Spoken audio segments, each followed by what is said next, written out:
অবলার আবহাওয়া কথা। গত প্রায় 2 সপ্তাহের একটানা বৃষ্টি প্রত্যক্ষ করল বঙ্গবাসী।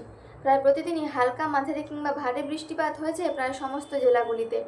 দেশ জুড়েও জারি রয়েছে মৌসুমি বায়ুর প্রভাবে বর্ষার বৃষ্টি। অসমে বৃষ্টি ও বন্যার জন্য ইতিমধ্যে 47 জনের মৃত্যু হয়েছে।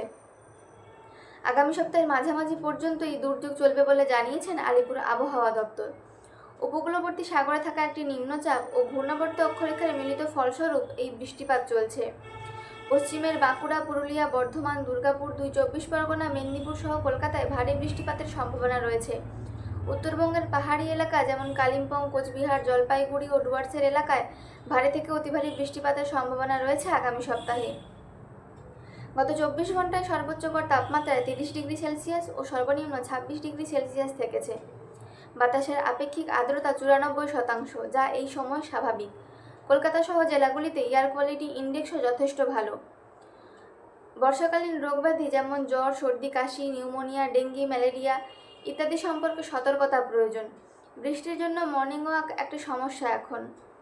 যোগাসন ও প্রাণায়াম এক্ষেত্রে বিকল্প অভ্যাস হতে পারে। গ্রামীণ বাংলায় সাপ থেকে নিরাপদ থাকতে বাড়ির চারপাশ পরিষ্কার রাখা প্রয়োজন।